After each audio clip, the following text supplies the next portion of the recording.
अस्सलाम वालेकुम वरहमतुल्लाहि वबरकातुहू। आज की ये हमारी तीसरी क्लास है। इससे कबल जो हमारी क्लासें हो चुकी हैं, 2 क्लासें, उनमें हमने सिलेक्शन टूल और बेसिक फ़ाइल वगैरह क्रिएट करना सीख लिया। तो आज हम इस क्लास में डायरेक्ट सिलेक्शन टूल और उसके साथ ऑब्जेक्ट्स को ग्रुप करना सीखेंगे कि ऑब्जेक्ट्स ग्रुप कैसे किए जा सकते हैं। और लास्ट पे हमारी एक हमेशा की तरह एक असाइनमेंट होगी। तो क्लास शुरू करते हैं। हमारे पास यहाँ पर ये डायरेक्ट सिलेक्शन टूल है और डायरेक्ट सिलेक्शन टूल पे जब आप क्लिक करते हैं तो इसमें दो टूल्स नज़र आती हैं। एक है डायरेक्ट सिलेक्शन टूल और दूसरी है ग्रुप सिलेक्शन टूल। तो हम इन दोनों को पढ़ेंगे कि डायरेक्ट सिलेक्शन टूल क्या है और ग्रुप सिलेक्शन टूल क्या है। मैं यहाँ पे एक ऑब्जेक्ट ड्रा कर लेता हूँ। यहाँ पे रेक्टेंगल टूल लेके रेक्टेंगल टूल के ज़रिए हमारी जो डायरेक्ट सिलेक्शन टूल है, इससे पहले जो हमने टूल पढ़ी थी सिलेक्शन टूल। सिलेक्शन टूल के ज़रिए हम किसी भी ऑब्जेक्ट को 3-4 काम जो उसके बुनियादी थे वो हम यानी कि उसको मूव कर सकते हैं, रोटेट कर सकते हैं, स्केल कर सकते हैं, कॉर्नर्स वगैरह राउंड कर सकते हैं। इस तरह के मुख्तलिफ ऑप्शन वगैरह हमारे पास थे। तो और सिलेक्शन कर सकते हैं सिलेक्शन टूल के ज़रिए। अभी मैं अगर यहाँ से डायरेक्ट सिलेक्शन टूल लेता हूँ और इस शेप पे क्लिक करता हूँ, तो इसके ज़रिए भी हम शेप को मूव तो कर सकते हैं। लेकिन डायरेक्ट सिलेक्शन टूल का काम इससे कुछ ज़्यादा है, यानी कि हम शेप को मॉडिफाई करते हैं एडवांस लेवल पे। अभी ये हमारे पास एक शेप है, इस तरह की शेप जो होती है उसमें ये यहाँ पे आपको नज़र आ रहे होंगे 4 एंकर पॉइंट है हमारे पास। इन 4 एंकर पॉइंट्स को हम अगर अभी ये चारों एंकर पॉइंट यहाँ पर सेलेक्टेड हैं और मैं अगर किसी एक एंकर पॉइंट पे क्लिक करता हूँ, ये देखें, ये इस एंकर पॉइंट पे अगर मैं क्लिक करता हूँ, ये बाकी जितने एंकर पॉइंट थे हमारे डिसेलेक्टेड हो गए हैं और ये सिर्फ हमारा ये वाला एंकर पॉइंट अभी सेलेक्टेड है। सेलेक्टेड का क्या फ़ायदा है कि अगर मैं इस पे अभी क्लिक करके इसको मूव करता हूँ लेफ़्ट क्लिक से, और मैंने ये अभी क्लिक करके रखा हुआ है इसको और मूव कर रहा हूँ, तो इसके ज़रिए बहुत ही आसानी के साथ हम शेप को देखें मॉडिफाई कर पा रहे हैं। ये एंकर पॉइंट उठा के मैं यहाँ पे मूव कर सकता हूँ, ये एंकर पॉइंट है इसको मैं उठा के मज़ीद मूव कर सकता हूँ। तो इसके ज़रिए हम क्या करते हैं, शेप को मॉडिफाई करते हैं। एक और चीज़ आपने यहाँ पर नोट करनी है कि ये देखें, अभी ये वाला हमारा जो पैनल है, ये पैनल इस पे इस तरह की चीज़ें शो हो रही हैं। लेकिन जैसे ही मैं यहाँ पर डायरेक्ट सिलेक्शन टूल लेकर इस शेप पर किसी भी एंकर पॉइंट पे क्लिक करता हूँ, तो एंकर पॉइंट पे क्लिक करने से क्या हुआ कि यहाँ पर जो हमारी प्रॉपर्टीज़ थी ये चेंज हो चुकी हैं और यहाँ पे कुछ नए ऑप्शंस वगैरह आ चुके हैं। तो इनको हम देखेंगे कि इनका क्या फंक्शन है। अभी मैंने इस एंकर पॉइंट पे सेलेक्ट कर रखा है और मैं थोड़ा जूम इन कर लेता हूँ। यहाँ पर ये जो पहले नंबर वाला है, convert selected anchor points to corner, तो ये तो अभी हमारा ये पहले से ही शेप यहाँ पे कॉर्नर पे। तो मैं यहाँ पे ये जो सेकंड नंबर पे है, convert selected anchor points to smooth, अभी मैं इस पर क्लिक करता हूँ तो ये क्या हुआ, स्मूथ हो गया। स्मूथ से क्या मतलब कि ये अभी बिल्कुल एक राउंड सी शेप बन रही है, इसका कोई कॉर्नर यहाँ पे नहीं है। तो इसके ज़रिए हम क्या कर सकते हैं, जैसे ही हमने यहाँ पे स्मूथ पे क्लिक किया तो जो कॉर्नर था हमारा वो स्मूथ में कन्वर्ट हो गया, ये कर्व टाइप की एक शेप बन गई यहाँ पे। अच्छा, इसमें इसमें एक और चीज़ कि अभी हमने जैसे ही स्मूथ पे एंकर पॉइंट को स्मूथ किया तो यहाँ पे दो चीज़ें, ये देखें, ये इस तरह की दो चीज़ें शो हो रही हैं, तो इनको हम कहते हैं हैंडल्स। इन हैंडल्स के ज़रिए हम शेप को मज़ीद मॉडिफाई कर सकते हैं। मैं अगर इस हैंडल पे लेफ़्ट क्लिक करता हूँ और इसको मूव करता हूँ तो ये देखें, हम इस शेप को मज़ीद मॉडिफाई कर पा रहे हैं और इसको अगर मैं क्लिक करके मूव करता हूँ तो ये मज़ीद मॉडिफाई कर पा रहे हैं। अभी मैं अगर इस हैंडल पे क्लिक कर रहा हूँ तो ये देखें, इसके साथ ये जो इस साइड वाला हैंडल है ये भी साथ में मूव हो रहा है। लेकिन अगर आप चाहते हैं कि ये मैंने सिर्फ इस एरिए को मॉडिफाई करना है, ये जैसा है वैसा ही रहे, तो उसके लिए हम क्या करेंगे, कीबोर्ड से आल्ट प्रेस करके इस एंकर पॉइंट पे क्लिक करके हम अगर इसको मूव करेंगे, ये देखें, ये वाला एंकर पॉइंट बिल्कुल इस साइड पे कोई तब्दीली रोनमा नहीं हुई, हमने सिर्फ इस एरिया को तब्दील किया। इसी तरह मैं अगर इसको तब्दील करना चाहता हूँ तो एक दफ़ा अगर आपने ये कर लिया है तो उसके बाद फिर आल्ट प्रेस करने की ज़रूरत नहीं है, फिर आप बगैर आल्ट के भी इसको मॉडिफाई कर सकते हैं। अच्छा, इसको अगर आप दोबारा से किसी भी, मैं अगर इस एंकर पॉइंट को स्मूथ पे क्लिक करता हूँ, इस तरह स्मूथ हो जाता है। अगर आप दोबारा इसको कॉर्नर पे करना चाहते हैं तो उसके लिए हम क्या करेंगे, ये जो हमारे पास convert selected anchor points to corner का ऑप्शन था, तो उस पर हम अगर क्लिक करेंगे तो ये दोबारा कार्नर में कन्वर्ट हो गया। ये पहले से ही कार्नर में हुआ है, यहाँ पर ये देखें आप। इस तरह से हम शेप्स को मॉडिफाई करते हैं। अच्छा, इसके साथ ही हमारे पास हैंडल्स में कुछ ऑप्शंस वगैरह आ रहे हैं। यहाँ पे दो ऑप्शन है। एक ही अभी जो हमारा ऑप्शन एनेबल है वो क्या है कि hide handles for multiple selected anchor points. इसका क्या मतलब है कि अगर हम यहाँ पर, मैं इस तरह क्लिक एंड ड्रैग करके ये 3-4 जो है इसके एंकर पॉइंट इनको सेलेक्ट कर लेता हूँ। तो जब मैंने 3-4 एंकर पॉइंट सेलेक्ट किए, मैं इन पे पहले स्मूथ टूल के ज़रिए स्मूथ टूल से यहाँ पे क्लिक करके अप्लाई कर लेता हूँ ताकि इनके हैंडल्स वगैरह सबके शो होना शुरू हो जाए। तो ये देख सकते हैं आप अभी इन सब शेप्स के, यानी कि इस सब एंकर पॉइंट्स के हैंडल वगैरह यहाँ पे नज़र आ रहे हैं। इसका हैंडल है, इसका हैंडल है, इसका हैंडल। तो अभी मैं अगर क्लिक एंड ड्रैग करता हूँ यहाँ से, तो ये देखें सारे एंकर पॉइंट सेलेक्ट हुए हैं लेकिन इनके क्या हैंडल्स गायब हो चुके हैं।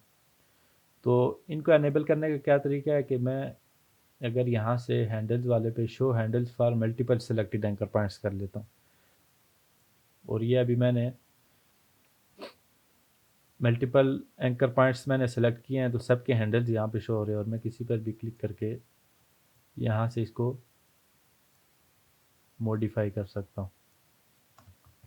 ये हमारे पास दूसरा जो इसका ऑप्शन था शो हैंडल्स वाला, इसमें हम किसी सिंगल एक जो इसके हैंडल्स शो करना चाहते हैं किसी एक ऑब्जेक्ट के एक टाइम में, वो भी कर सकते हैं। और मल्टीपल जो एंकर पॉइंट्स हैं उनके हैंडल्स वगैरह शो करना चाहते हैं वो भी कर सकते हैं। इसी के साथ आगे एंकर्स में सामने हमारे पास 2-3 ऑप्शंस यहाँ पे नज़र आ रहे हैं। सबसे पहला कौन सा ऑप्शन है, रिमूव सेलेक्टेड एंकर पॉइंट्स। इसके ज़रिए क्या होता है कि हमने अगर इसका कोई भी एंकर पॉइंट रिमूव करना है, मैं इस एंकर पॉइंट को रिमूव करना चाहता हूँ, तो यहाँ से इस रिमूव सेलेक्टेड एंकर पॉइंट को मैं क्लिक करूँ, इसको सेलेक्ट करके इस पर क्लिक करूँगा मैं, तो ये हमारा एंकर पॉइंट रिमूव हो चुका है। इस एंकर पॉइंट को रिमूव करना चाहता हूँ, क्लिक किया और ये भी रिमूव हो चुका है।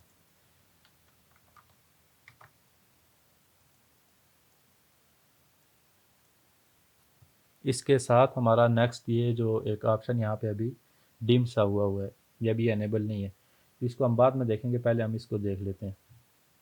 ये हमारा है cut path at selected anchor points. Path क्या चीज़ है कि ये हमारा, अगर मैं इसमें से फिल और स्ट्रोक दोनों ख़त्म कर लेता हूँ, ये दोनों फिल और स्ट्रोक ख़त्म हो गए, तो ये अभी हमारे पास अभी एक ब्लू लाइन सी शो हो रही है, तो ये हमारा पाथ होता है। इसके ज़रिए हमारी जो शेप होती है उसकी पूरी लुक बनती है। तो इस पाथ को हम कट करना चाहते हैं। मैं दोबारा इस पर स्ट्रोक लगा लेता हूँ और यहाँ से थोड़ा उसका वेट बढ़ा देता हूँ स्ट्रोक का। ये स्ट्रोक है। इस स्ट्रोक को या इस पाथ को मैं किसी भी पॉइंट से कट करना चाहता हूँ। ये एंकर पॉइंट हमारा, इस पॉइंट से मैं इसको कट करना चाहता हूँ, तो इस एंकर पॉइंट को सेलेक्ट करके मैं अगर यहाँ पे जाके इस पर क्लिक करूँगा तो ये क्या होगा, अभी कुछ पता नहीं चल रहा कि क्या हुआ है, लेकिन मैं अगर इस एंकर पॉइंट पे क्लिक करके इसको मूव करता हूँ तो ये देखिए हमारी शेप यहाँ से कट हो चुकी है। तो ये अभी हमारे पास एक ओपन शेप है, यानी कि क्लोज शेप वो होती है जिसका ये जो एंड पॉइंट्स होते हैं ये आपस में जुड़े हुए हों। ये हम पेन टूल में देखेंगे इसको मज़ीद कि ओपन और क्लोज शेप क्या है। तो ये जिनके यानी कि एंड पॉइंट्स आपस में जुड़े होते हैं इस तरह से, वो होती है क्लोज शेप। यह भी है ओपन शेप। अच्छा, अभी ये हमारे पास यहाँ से कट हो चुकी है शेप, लेकिन हम इसको दोबारा जोड़ना चाहते हैं। कोई भी हमारे पास शेप है वो इस तरह कट है या ओपन शेप, हम उसको क्लोज शेप में कन्वर्ट करना चाहते हैं, उसको जोड़ना चाहते हैं, तो उसके लिए हम क्या करते हैं, कोई भी दो पॉइंट है जो एंड पॉइंट है हमारे, इन दो को हम सेलेक्ट करते हैं। सेलेक्ट करने के बाद यहाँ से अगर मैं इस पर आके क्लिक करता हूँ कनेक्ट सेलेक्टेड एंड पॉइंट्स, ये देखें यहाँ से जो हमारा एक गैप सा बना हुआ था वो फिल हो चुका है और ये यहाँ पे भी पाथ ऐड हो चुके हैं। इसके ज़रिए से हम कोई भी यहाँ कहीं से भी कोई हमारी ओपन शेप हो तो हम उसको उसके एंड पॉइंट्स को कनेक्ट कर सकते हैं।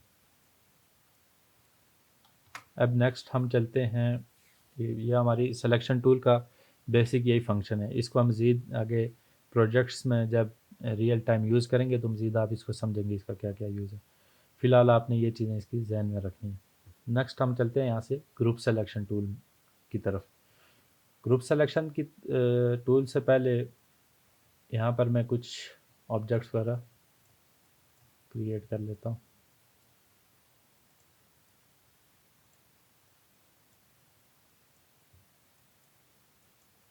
मैंने बेशुमार यहाँ पे ऑब्जेक्ट्स क्रिएट कर लिए हैं।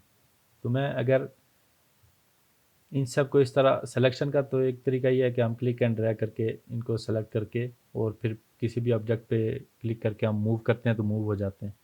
लेकिन जब हमारे पास बैकग्राउंड पे काफ़ी सारे ऑब्जेक्ट हों और इस तरह क्लिक एंड ड्रैग से ऑब्जेक्ट को सेलेक्ट करना मुश्किल होता है। और वन बाय वन अगर यहाँ पे हमारे पास बहुत छोटी छोटी बहुत ज़्यादा ऑब्जेक्ट हों तो वन बाय वन उनको सेलेक्ट करने में काफ़ी टाइम लगता है। तो इसका जो एक सबसे आसान हल है वो ये है कि हमने अभी ये ऑब्जेक्ट कोई क्रिएट किया है, कोई शेप बनाई है, उसमें मुख्तलिफ ऑब्जेक्ट्स वगैरह हैं, तो हमने उनको एक दफ़ा क्लिक एंड ड्रैग करके या किसी भी तरीके से सेलेक्ट कर लेना है और फिर कंट्रोल जी से या भी ग्रुप हो गए। अगर आप कंट्रोल जी से करते हैं तो ठीक, अगर आपको कंट्रोल जी का नहीं पता तो मैंने अभी इसको दोबारा अनग्रुप कर दिया है कंट्रोलर से। अच्छा, इन सब को सेलेक्ट करके यहाँ पे राइट क्लिक करके ये ग्रुप का ऑप्शन होता है, तो इस पर भी अगर आप क्लिक करते हैं तो ये हमारे ऑब्जेक्ट ग्रुप हो जाएंगे। इस तरीके से आपने ऑब्जेक्ट वगैरह को ग्रुप कर लेना है। ग्रुप करने का क्या फ़ायदा है कि अब हम किसी भी एक ऑब्जेक्ट पे क्लिक करके इसको मूव करते हैं तो ये इजीली सारे ऑब्जेक्ट्स मूव हो रहे हैं, कोई हमें सिलेक्शन में इशू नहीं आ रहा है।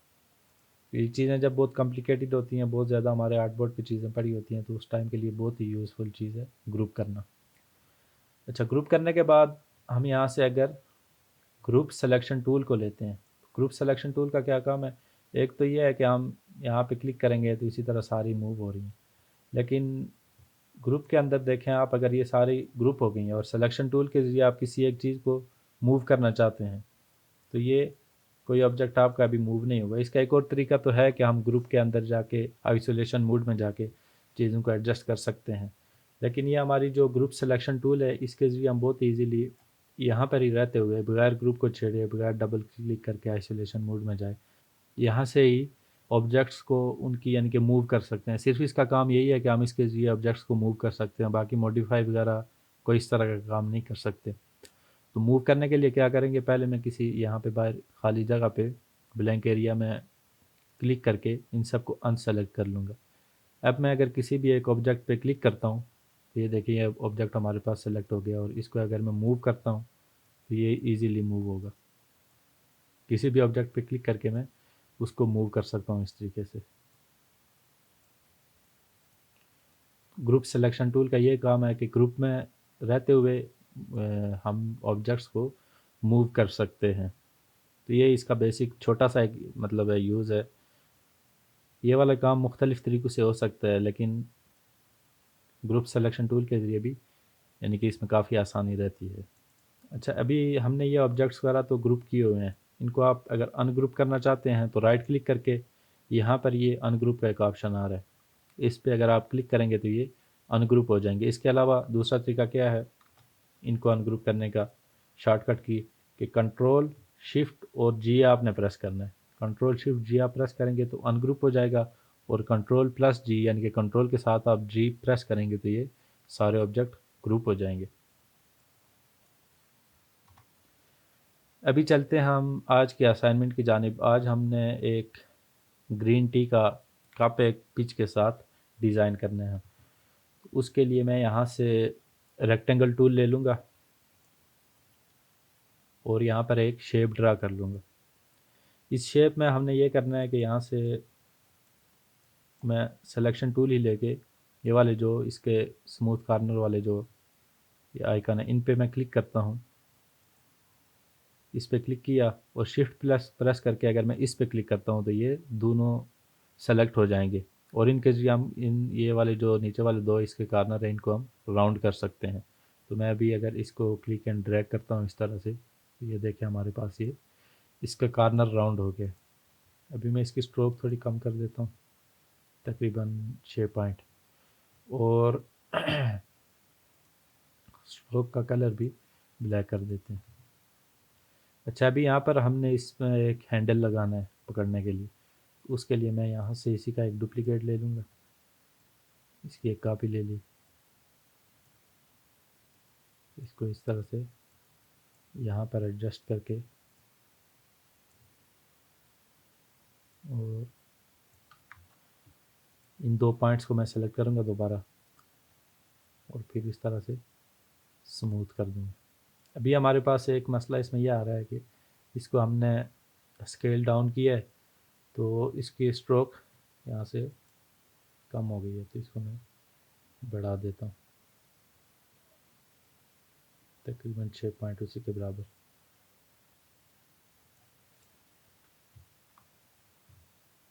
अच्छा, अभी हमने क्या करना है कि इस जो मैन जो हमारी कप का जो शेप है इसी की एक कॉपी लेनी है डुप्लीकेट और फिर इसको दोबारा ला के इसके बराबर बिल्कुल एडजस्ट कर देना है, फिर ऊपर से इसको पकड़ के इस तरह नीचे की तरफ लाना है और ये वाले जो दो हमारे स्मूथ वाले पॉइंट हैं इन दोनों को सेलेक्ट करके नीचे से अब ये बाहर की तरफ आ रहा है, इन दोनों को हमने सेलेक्ट करके इस तरह ऊपर की तरफ ले जाएंगे तो ये देखें अभी ये एडजस्ट हो गया, बिल्कुल बराबर हो गया। अच्छा, इसमें हमने ग्रीन टी है हमारी, तो यहाँ से फिल में जाके ये ग्रीन फिल कर देंगे और स्ट्रोक इसकी ख़त्म कर देंगे। इसको थोड़ा स्केल डाउन कर लेते हैं ताकि ये जो बॉर्डर है इसकी कप की वो पूरी नज़र आए।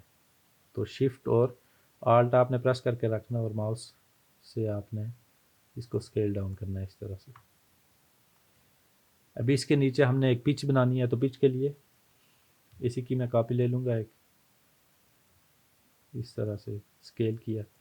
इसमें यह है कि बाज़ औक़ात आपके साथ ये मसला आ सकता है कि आप ये इसको नीचे लाने की कोशिश कर रहे हैं लेकिन नीचे नहीं आ रही, तो उसका क्या मसला होता है, यहाँ से आप रेक्टेंगल वाला जो प्रॉपर्टीज़ है ना, प्रॉपर्टीज़ बार, यहाँ से आप जाएंगे रेक्टेंगल वाले में और मोर ऑप्शन ये जो 3 डॉट बने हुए इस पर क्लिक करेंगे। यहाँ से हमारे पास स्केल कॉर्नर्स का एक ऑप्शन होता है, तो ये मेरा अभी टिक है। मैं अगर ये अनटिक होगा और मैं इसको नीचे लाने की कोशिश करूँगा तो क्या होगा कि ये नीचे शेप नहीं आएगी। तो आपने ये चेक कर लेना है कि यहाँ से ये वाला स्केल कॉर्नर्स टिक हो। अब अगर मैं इसको नीचे लाने की कोशिश कर रहा हूँ, ये देखें ईजीली नीचे आ रही है शेप। तो ये हमने इसकी पिच यहाँ पे डिज़ाइन कर ली। इसका हम कलर चेंज कर लेंगे पिच का, तो मैं यहाँ से ये वाला ऑफ वाइट ले लेता हूँ। अच्छा, अभी यहाँ से आपने डायरेक्ट सिलेक्शन टूल लेके ये वाला जो एंकर पॉइंट है इस पर आपने क्लिक करना है।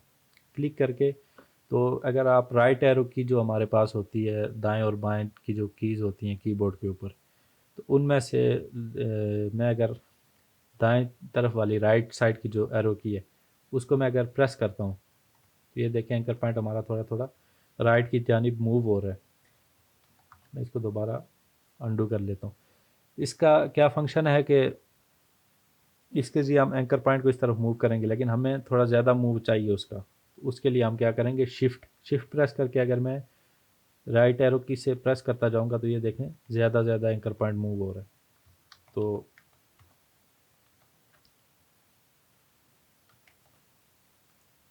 अभी आपने एक चीज़ और ध्यान में रखनी है ये काम करते हुए कि आपने काउंट करना है कि यहाँ से मैंने कितनी मरतबा एंकर पॉइंट को इस तरफ मूव किया है शिफ्ट के साथ। फिर यही काम हमने यहाँ पर भी अप्लाई करना है।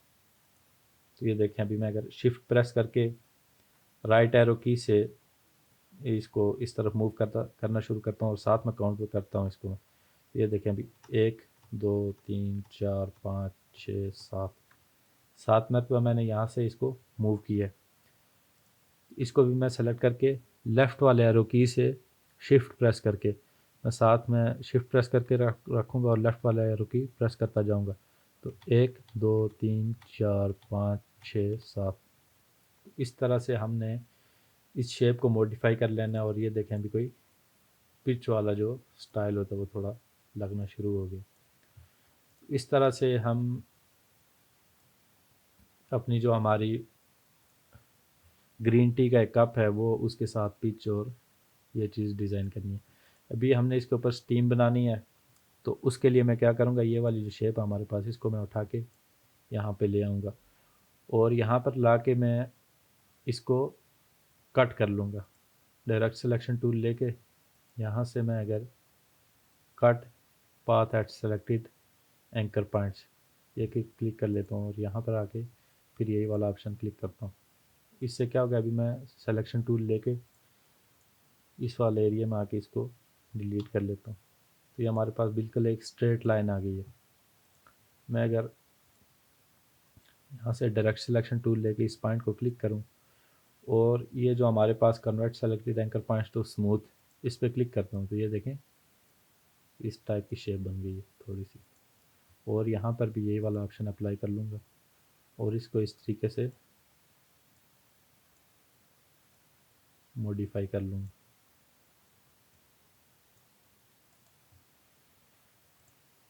तो ये क्या चीज़ हम बना रहे हैं, स्टीम जो होती है गर्म चाय की, वो बना रहे हैं भाप। इसका कलर मैं स्टीम वाला ही रख लेता हूँ, यहाँ से वाइट, इस तरह का ऑफ वाइट। और इसकी कॉपी ले लूँगा मैं, 1 2 3 कर लेते हैं इसको। और इन सब को सेलेक्ट करके आप यहाँ से अगर ये जो हमारे स्ट्रोक का जो वेट है, इससे आगे अगर आप आते हैं, ये देखें हमारा यहाँ पे यूनिफॉर्म लिखा हुआ है, वेरिएबल यूनिफॉर्म।